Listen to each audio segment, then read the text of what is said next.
¿Cómo están? Bueno, un nuevo episodio de Política con P. Para mí, pues, un honor y además con P, pero pareciese que con P al cuadrado. Eh, Como todos saben, ya tenemos varios tiempos con este podcast, pero ha venido haciendo en audio, lo estamos evolucionando para hacerlo en video. Y pues esto es un podcast para justamente hablar de política con P mayúscula, con política de prosperidad, con política con P de paz, con P de progreso y sobre todo también para humanizar la política. Y pues tengo nada más y nada menos para mí, pues sin duda mi referente más importante político, mi padre. eh, no tengo palabras como poder arrancar este episodio, pero bueno, nos metió este gusanillo de la política desde muy joven. A veces le reclamamos por qué no nos metió otro gusanillo, porque la política, y más en este momento político, valga la redundancia, no es fácil.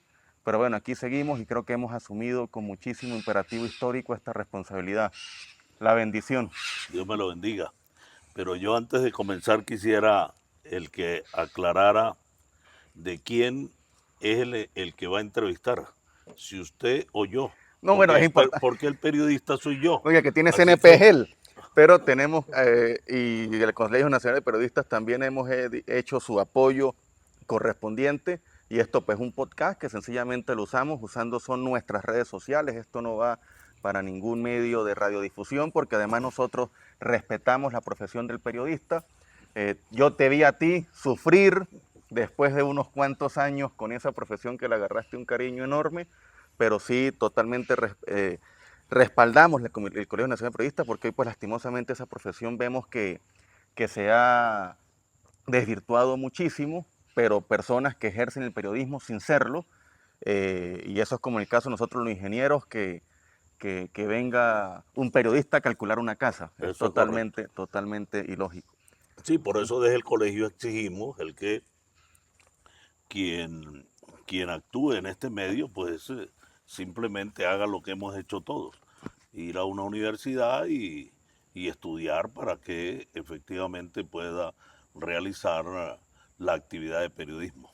¿Cómo Pero arrancó Jesús Alexis Paparón y la política? a mí también me Vamos a estoy, entramparlo de estoy, una vez. estoy muy contento, ¿verdad?, de poder estar contigo, Alexis José.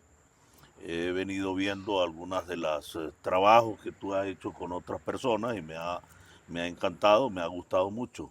De tal manera que le agradezco la invitación porque no fui yo el que te pedí que me invitara. Fuiste tú ayer en la actividad que nos encontramos en el recorrido por la zona del Mocotí, de Santa Cruz, Tobar, Sea, el que me dijiste que quería que realizáramos esta actividad hoy. Y además, yo no fui el que te metió el gusanillo, ¿verdad? Ya. Yo ¿Ustedes creo qué que, creen?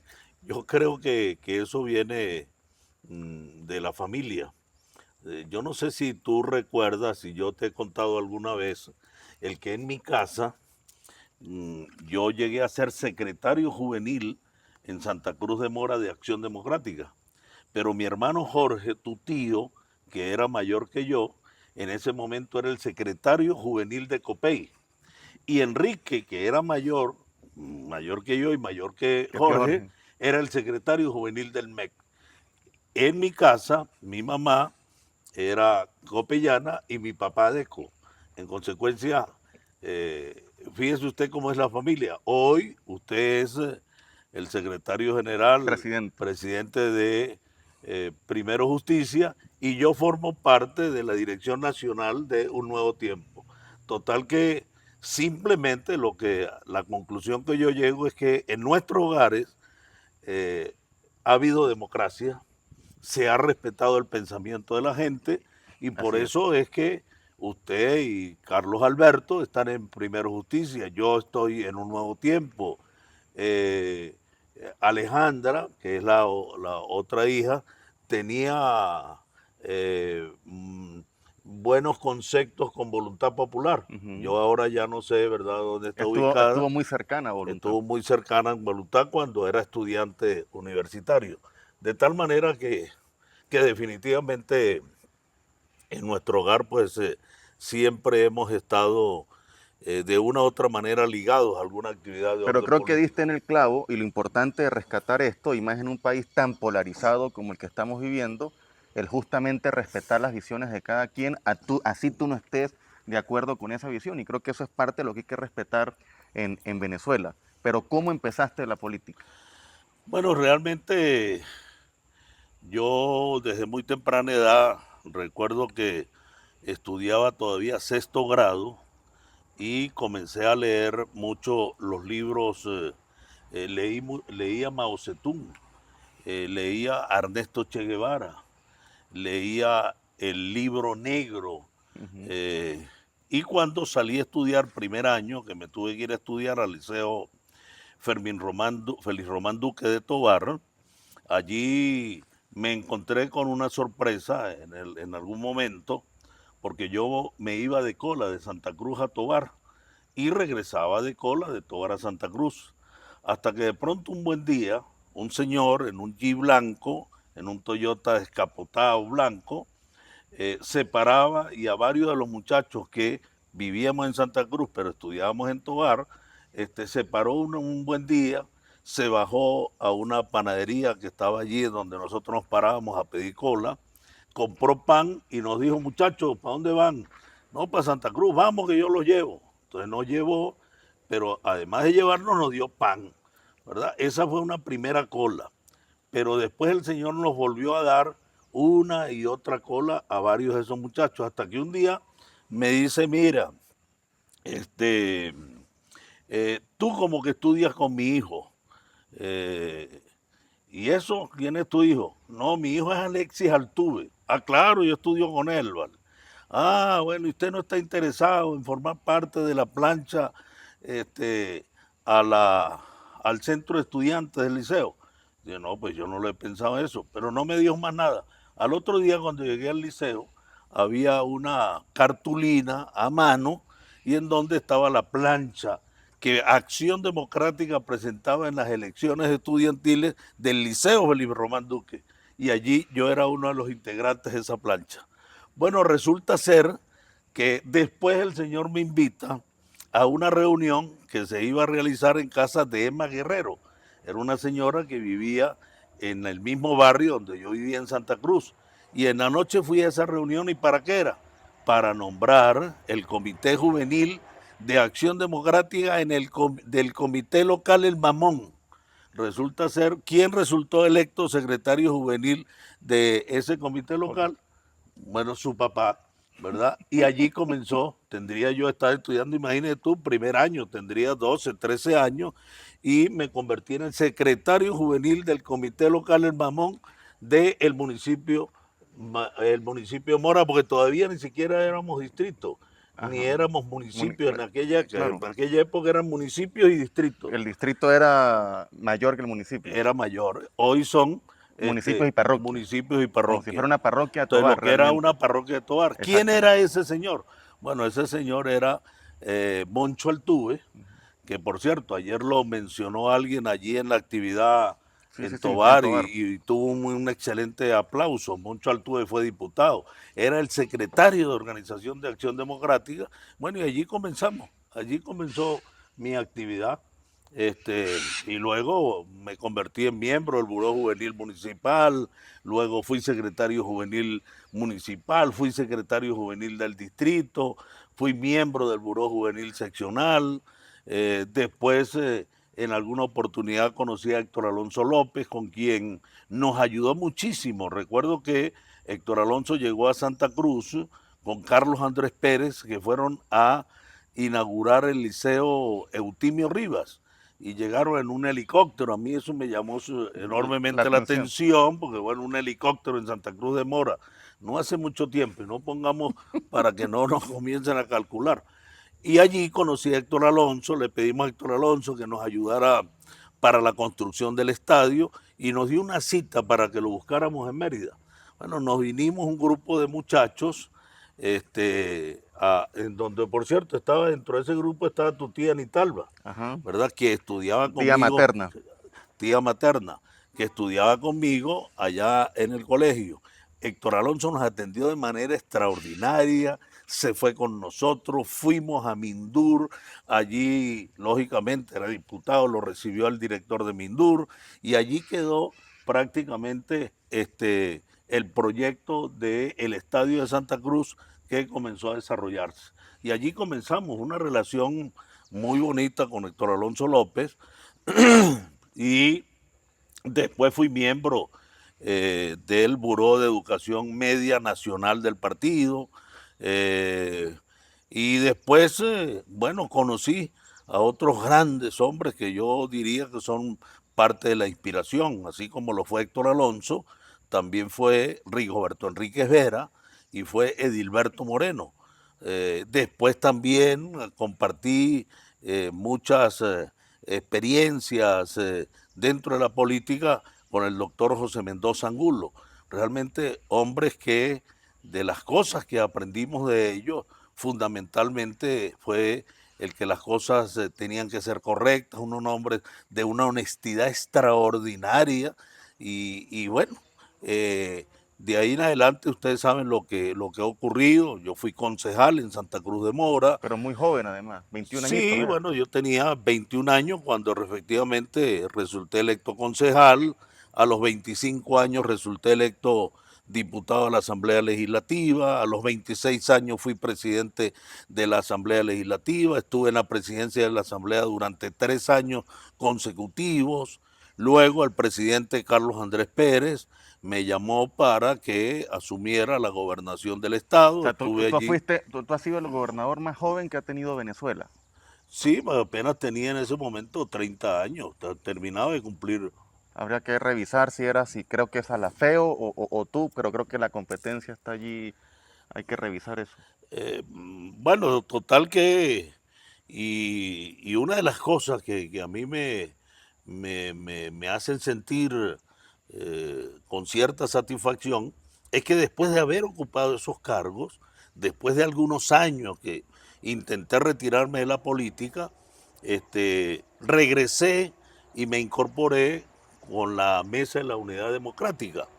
Y después se me pidió que fuera candidato a diputado a la Asamblea Nacional y bueno, fuimos uno de los diputados más votados en el país en un circuito que no era precisamente el más fácil porque allí estaba incluido Alberto Adriani, quien era un foco que el chavismo conservaba, pero realmente que esas fueron unas elecciones extraordinarias, un, una, un resultado excelente del Vigía, de Tobar, de Santa Cruz de Mora y de Sea, pues no se diga que siempre ha sido un bastión de la oposición.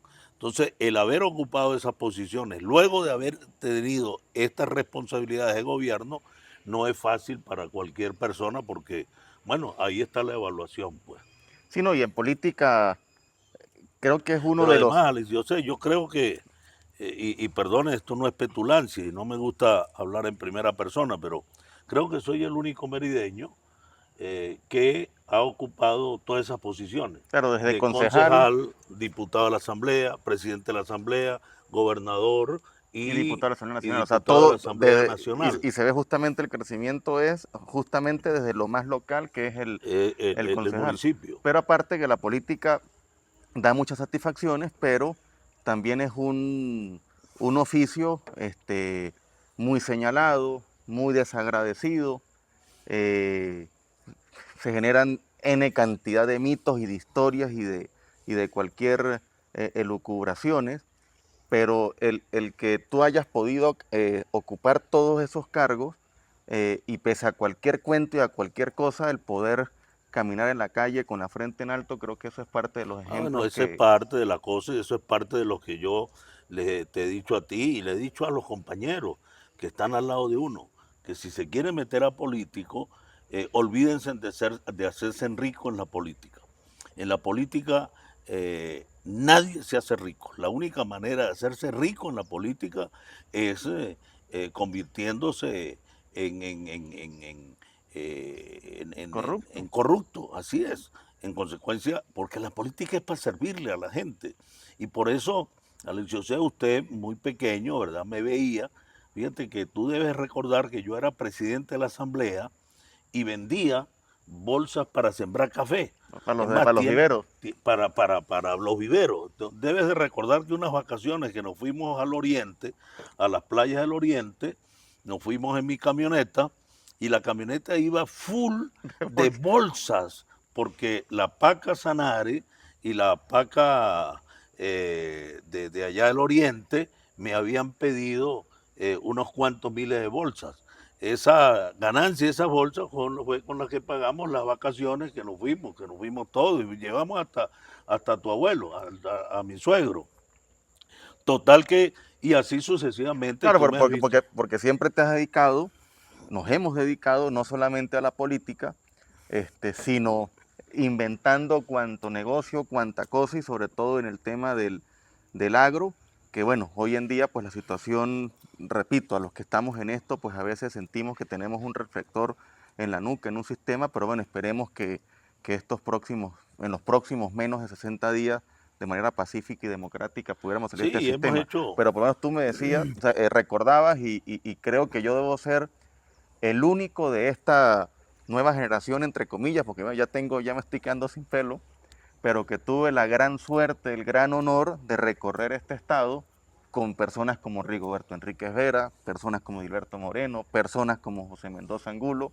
Yo tendría que 10 añitos, 12 añitos y yo con esos señores recorriendo este estado, pero y uno pues en ese momento uno no entendía realmente, hoy en día es cuando entiendo que un niño de 12, 13 años escuchar los discursos y recorrer el estado y como si uno fuera un par, uno más, con talantes y personas como Rigo, como don Rigo, como don Edilberto y como don José, que por cierto en estos días estuvimos en una reunión muy amena y tiene todavía la testa, pero Excelente. extremadamente El doctor clarita. Mendoza Angulo, un gran hombre. Y por cierto, Alessio, tú que recuerdas eso, las veces que salimos, a mí nunca se me olvida la imagen cuando llegamos a, a San José, allá en los pueblos del sur, en una actividad que había organizado Ramón, eh, el apellido me fue en este momento, en una actividad que se había organizado. Y bueno, colocar unas bancas y una silla para que nos sentáramos Rigo, Edilberto, el doctor Mendoza, yo, Hidalgo Gómez, Don Hidalgo. y tú te sentaste en la primera banca, y esa reunión duró no menos de 2 horas y media, 3 horas, imagina usted, después que hablamos todo. Y el único que no se paró de la banca fuiste tú. Entonces después eso era como algo que para ellos, pero este muchacho pendiente de todas las... Bueno, y esa es una imagen, ¿verdad? No, no, y una escuela, repito, o sea, tuve esa gran posibilidad y ese gran honor y una escuela espectacular. No hemos logrado el cambio, 25 años que lo hemos intentado todo. Siento que tenemos que hacernos actos de construcción, unos más que otros, pero se han cometido errores. ¿Cómo crees que hay que calibrar la vela en estos días que quedan para que justamente el 28 de julio se nos haga ese sueño tan anhelado para todos los venezolanos? Yo creo que los venezolanos nunca nos imaginamos, Alexio José, que podíamos llegar a una situación como la que hemos llegado. Nunca. Y de pronto pensamos que la llegada de Chávez era un paso muy rápido, pero resulta ser que no fue así. Y para mí, ¿qué ocurrió? Para mí ocurrió, no hay la menor duda que se cometieron errores, que habían funcionarios corruptos, que muchas cosas que se ofertaron nunca se cumplieron. Aun cuando tenemos que reconocer que fueron 40 años de democracia donde el país se desarrolló, en donde el país comenzó a tener buenas carreteras, donde se electrificó parte de todo el país, donde se abrieron decenas de universidades, cientos de liceos, miles de escuelas primarias. No hubo un pueblo donde no se construyera una escuela, un liceo, de 5 universidades nacionales pasamos prácticamente a 45, 55 universidades, etcétera. Hubo, sin embargo, habían algunas cosas que no tuvimos cuidado. Yo creo que nosotros, la educación, por ejemplo, no le metimos el ojo que teníamos que meterle, porque la abrimos, pero no tuvimos cuidado en la calidad de la educación. De tal manera que esos fueron parte de los errores. Sin embargo, yo creo que hoy en día la gente ha entendido el que en el mundo el sistema democrático, con todas las imperfecciones, con todo lo que nosotros podamos reconocer que se hace mal, no hay mejor sistema de gobierno que el democrático. Y de tal manera, y aquí están las muestras, simplemente busquemos los países que tienen sistemas distintos al nuestro para que comparemos la situación. Cuba, Bolivia, etcétera, etcétera. Y con todas esas imperfecciones, con todos esos errores que pudiera tener el sistema democrático, hoy tenemos que decir que es el mejor sistema imperante en el mundo hasta este momento. De tal manera, el que yo sí creo, el que ahora nos toca a los venezolanos, el de ver la manera en que le demos un vuelco a esta situación. Y la única manera es que yo creo que es la unidad. Yo ayer ponía un ejemplo allá en Tobar, el que los venezolanos, producto de la desunión, no hemos logrado las cosas que deberíamos haber logrado. Nosotros perdimos la Primera República producto de la división entre los pardos y los criollos. Y se perdió la Primera República. Nosotros perdimos la Segunda República producto de la actitud que asumió Boves en ese momento y perdimos la Segunda República. Nosotros perdimos la Tercera República producto de la desunión también de nuestros patriotas. La Cuarta República la perdimos producto que en nuestros partidos de ese momento comenzó una lucha fratricida interna, ¿verdad? Que comenzamos como a devorarnos unos a otros, que si el lucinchismo, que si el perecismo, en Copey que si el calderismo con Luis Herrera. y los del Tigre, etc. Roberto.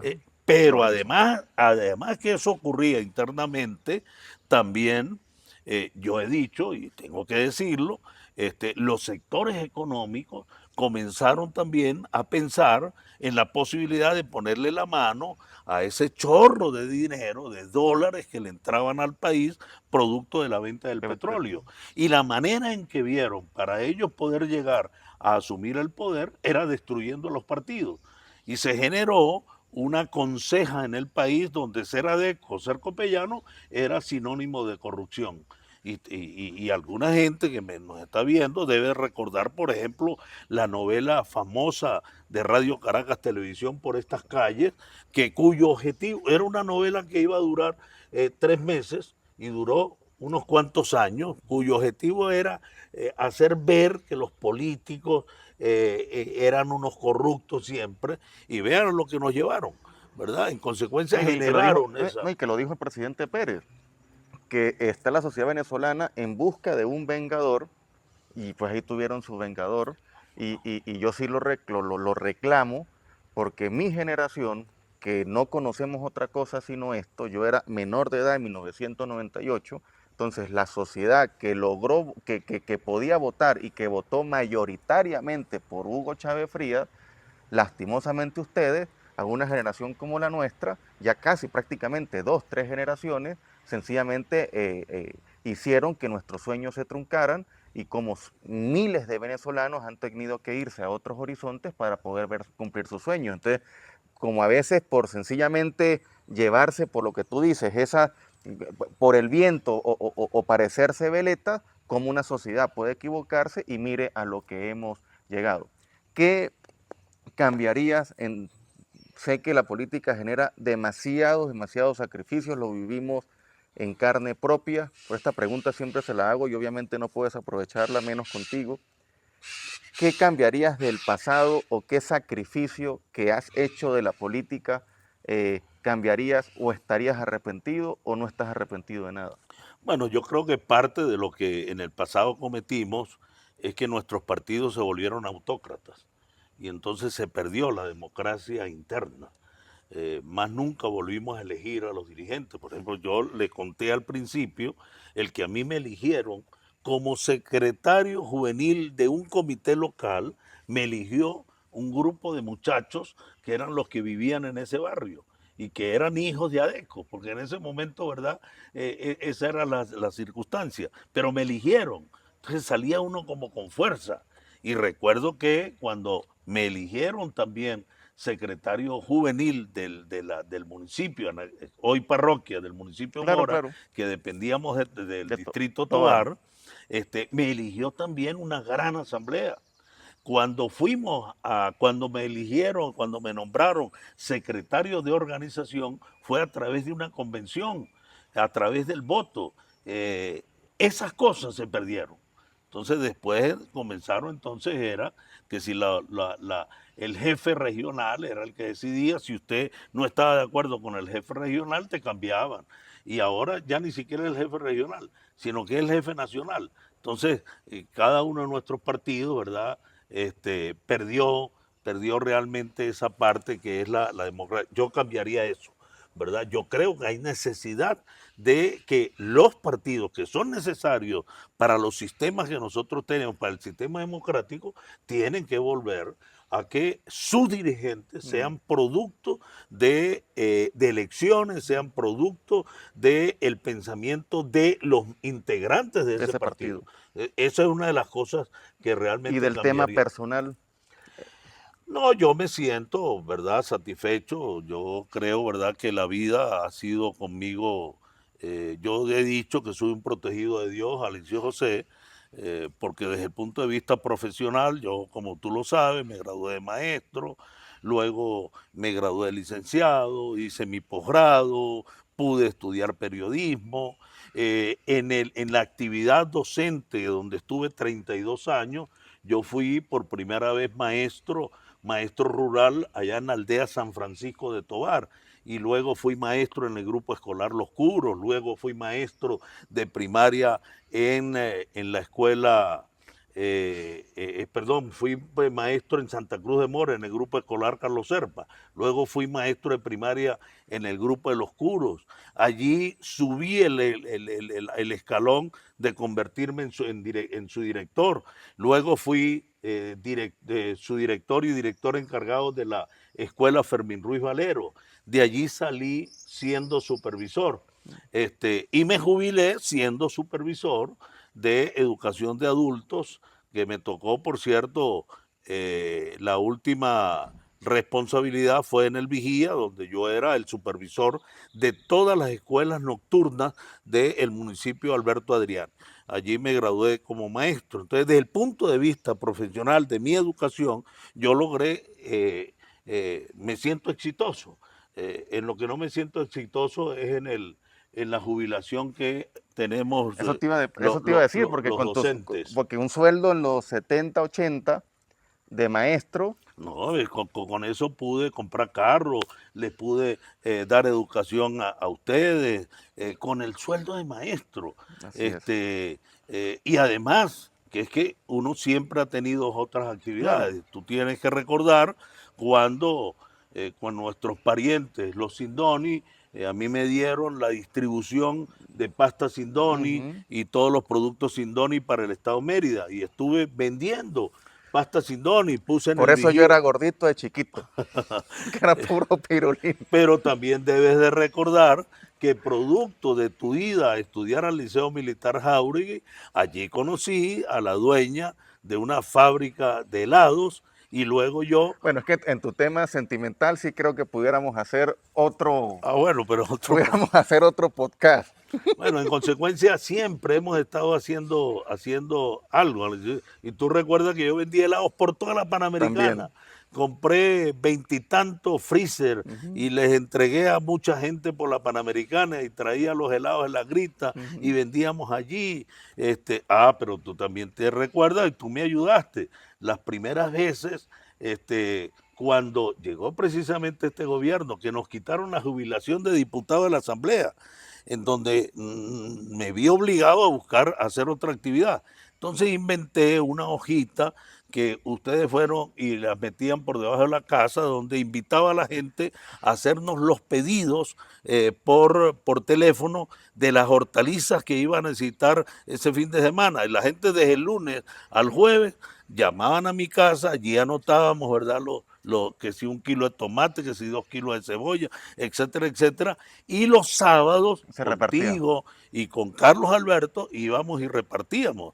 Por cierto, tengo una anécdota, y eso fue después de haber sido yo gobernador, Claro. que por cierto tengo una anécdota. Llegamos a repartir con la La cesta, las cestas plásticas. allá donde vive, por cierto, el doctor Mendoza Angulo, En Santa María. en la urbanización Santa María. Entonces yo me bajo y entro porque la cesta era pesada a una casa allí y llego allá y la señora se me queda mirando y me dice, oiga, ¿y usted no fue el que fue gobernador? Yo, para no entrar en detalles, le digo, "No, ese fue mi hermano", ¿verdad? Pero hacíamos eso, Claro. ¿verdad? Y yo celebro, ¿verdad? El que realmente ustedes también ese ejemplo lo hayan seguido, porque tú también estás en política, pero tienes otras actividades. Igual que Carlos Alberto, igual que todos. Y de tal manera, ¿verdad? Que esa es parte de las cosas, ¿verdad? Que uno celebra. Entonces, lo que iba a concluir por la pregunta que me hacía es el que desde el punto de vista de mi Académico. profesión, yo creo Profesional. que fui un protegido de Dios, me llevó a la máxima jerarquía de ser supervisor nacional del Ministerio de Educación. Desde el punto de vista económico, no nos sobra el dinero, yo sigo viviendo, ¿verdad? Como la gente de clase media, sigo viviendo en un apartamento allá en Residencia Los Naranjos, donde siempre he vivido. Pero bueno, pues tengo mi carro, tengo mi casa, podemos, aún con esos salarios y con algunas entradas producto de la actividad agrícola que todavía realizamos, bueno, podemos entonces mantener un nivel, no el que realmente quisiéramos, pero nos mantenemos, ¿verdad? Entonces, desde el punto de vista económico, bueno, pues tenemos lo más necesario y lo fundamental. Y desde el punto de vista familiar, bueno, yo creo, ¿verdad?, que hemos logrado una familia bonita, una familia en donde los hijos se han convertido todos en profesionales, y cada quien está realizando su actividad, ¿verdad? Muy contento porque los dos últimos de ellos, Andrés José, bueno, ha estado desarrollando una fábrica de, de- de, De uniformes y de de medias. uniformes deportivos y le está yendo, parece ser que le está yendo bien. eh, y la hija que se termina de graduar, el jueves se graduó, Sí, en Nueva York. producto de una beca que logró allá en una de las segunda mejor escuela de música de los Estados Unidos, en Manhattan, y termina de graduarse. Y ayer me llamó a decirme precisamente, a darme la buena noticia, que ya se había graduado, pero que la universidad le otorgó nuevamente la beca 100% para que siguiera estudiando y lograse su máster en educación. Total que desde ese punto de vista también muy contento. Y los alrededores, pues los amigos que uno tiene y lo que tú decías. Ayer estuvimos por las calles de Santa Cruz y tú fuiste testigo del abrazo, del cariño de la gente. Llegamos a Tovar y realmente esas son las cosas Sabes que que ayer no tienen precio. Oscar pues es parte del productor de este podcast. eh, Ayer estaba, o sea, un nuevo fan con tu discurso. O sea, andaba ayer, pero una cosa, mire cómo se le ilumina mire, casi lloraba. Pero bueno, pero por cierto nos está haciendo ya señas ya estamos por terminar. Papá, mensaje final, y vamos a lograr el 2024 el cambio anhelado. Y tu mensaje final. Sí, bueno, no, el mensaje final es unidad, unidad, unidad. El que no tenemos más alternativa. Hoy, yo siento hoy, el que no hay manera, el que Edmundo González no gane las elecciones el 28 de julio. No hay manera. La única manera es que nosotros descuidemos el día de las elecciones, porque las elecciones se ganan es el día de las elecciones. En consecuencia, no podemos descuidar los testigos tienen que estar ahí hasta que se emita el acta, hasta que firmemos el acta. No nos vaya a ocurrir, Alexis José, y esto yo tengo que decirlo, cuando Capriles y Maduro, que hubo una sonada de reclamos porque se decía que Capriles había ganado, cuando fuimos a reclamar, No teníamos no parte de las actas. teníamos el 30% de las actas. Unos dicen menos, otros dicen Bueno, más, pero pero así lo sea, cierto así sea es, un acta, no podemos darnos no el lujo. teníamos, ¿verdad?, cómo ir a reclamar. En Así es. consecuencia, yo creo que, y esa es obligación de todos, eso no es una obligación de los partidos, es una obligación de todos, de los que queremos que nuestros hijos que están afuera regresen, de los que queremos el que tengamos un sistema de vida distinto, el que los que ya estamos jubilados podamos vivir con la jubilación, porque por eso pasamos los tantos años de trabajo, el que logremos un buen nivel educativo, el que nuestros profesores, nuestros maestros no se tengan que ir a otras partes, el que los médicos no se tengan que ir a otros lados, de tal manera que este es un trabajo de todos. Y por eso la invitación es a que todos tenemos que formar parte de este proceso del 28 de julio. Quedamos para el próximo. ¿Qué le pasó al pelo? Que no sé qué le pasó al café en el pelo. Ya saben, en todas nuestras redes sociales y en nuestro canal en YouTube, Alexis J. Paparoni, Política con P.